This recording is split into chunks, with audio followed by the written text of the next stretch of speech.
আমার হাতে যে রুটিটা দেখতে পাচ্ছেন এটার নাম ই ডট বেকার, যেটা আপনারা কম বেশি সকলেই চেনেন, খেয়েছেনও, খেতে বেশ সুস্বাদু, আমিও খেয়েছি। কিন্তু প্রশ্ন হচ্ছে এখানে একটা, আমরা সচরাচর রুটিগুলো খাই লোকাল রুটি, ওগুলোতে মেয়াদ থাকে 5 থেকে 6 দিন, এরপর সেগুলোতে ছত্রাক জন্মানোর কারণে ধীরে ধীরে রুটিটা নষ্ট হয়ে যায়। কিন্তু এই রুটির ক্ষেত্রে এমন কি ব্যবহার করা হয়েছে যার কারণে এটার মেয়াদ 1 মাস পর্যন্ত বেড়ে যায়, 5 থেকে 6 দিন থেকে 1 মাস বেড়ে যায়। এই বিষয়টা নিয়ে আজকে আমরা কথা বলবো। একটা রুটি তৈরিতে সচরাচর কী লাগে? প্রথমত ময়দা লাগে, দেন চিনি লাগে, এরপর সেখানে বেকিং সোডা বা ইস্ট ব্যবহার করা হয়। ইস্ট ব্যবহার করলে সেখানে একটা সুগন্ধিকরক ব্যাপার চলে আসে। তো এই ই ডট বেকারে কিছু এক্সট্রা ইনগ্রিডিয়েন্টস ব্যবহার করা হয়েছে যেটা এই লোকাল রুটিতে নেই। সেটা হচ্ছে প্রথমত ক্যালসিয়াম প্রোপিনেট হওয়ার কথা, সেখানে ক্যালসিয়াম প্রোয়েনেট দিয়ে রাখছে। দেন বাংলার ক্ষেত্রে ক্যালসিয়াম প্রোপিয়েট লিখে রাখছে, এখানে তো ক্যালসিয়াম প্রোপিনেট হইতো। এই জিনিসটা তাদের ভুল করা ঠিক হয়নি, কারণ আপনি যখন ব্র্যান্ডিংয়ে যাবেন তখন এই সূক্ষ্ম সূক্ষ্ম জিনিসগুলো ঠিক রাখতে হয়। ক্যালসিয়াম প্রোপিনেট ব্যবহার করলে রুটিতে ছত্রাক জন্মাতে পারে না, এতে রুটির লাইফ শেল বৃদ্ধি পায়, যেখানে 5-6 দিন থাকার কথা সেখানে টাইমটা বেড়ে যায়। তবে এখানে অনুমোদিত মাত্রায় ব্যবহার করতে হবে।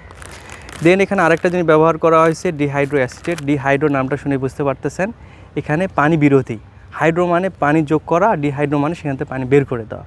সোডিয়াম ডিহাইড্রো অ্যাসিটেট এটাও হচ্ছে রুটিতে পানি বিরোধী হিসেবে কাজ করে, যাতে করে রুটির ভিতরে আর্দ্র পরিবেশ তৈরি না হয়।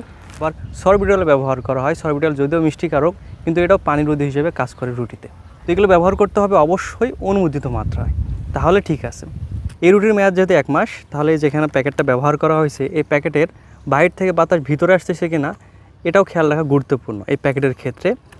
সেই সাথে এর ভিতরের বাতাসটা বের করে দিয়ে, মানে ভিতরে যে অক্সিজেনযুক্ত বাতাস আছে এটা বের করে দিয়ে এটাতে নাইট্রোজেন গ্যাসও ভরে দেওয়া যায়। তো এখানে যে প্যাকেটটা ব্যবহার করা হয়েছে এই প্যাকেটটা কি আসলেই এরকম কাজ করে কিনা, বাইরের বাতাস প্রতিরোধী হিসেবে কাজ করে কিনা এটাও পরীক্ষিত রাখা গুরুত্বপূর্ণ। এরপর এখন যেহেতু গরমের সময়, এই গরমের সময় এমনি থেকেই কোনো একটা জিনিস সকালে রাখলে বিকেলের মধ্যেই নষ্ট হয়ে যায়, গন্ধ ধরে যায়, কারণ সেটাতে দ্রুত ছত্রাক জন্মাতে পারে। তো 1 মাসের মধ্যে এটার ভিতরে ছত্রাক জন্মাচ্ছে কিনা এটা পরীক্ষিত থাকতে হবে। এখন আপনারা অনেকে বলতে পারেন বা আপনি কেমিক্যাল টেস্ট করে দেখান এর ভিতরে যে ইনগ্রিডিয়েন্টসগুলো ব্যবহার করা হয়েছে এগুলো অনুমোদিত মাত্রায় ব্যবহার করা হয়েছে কিনা।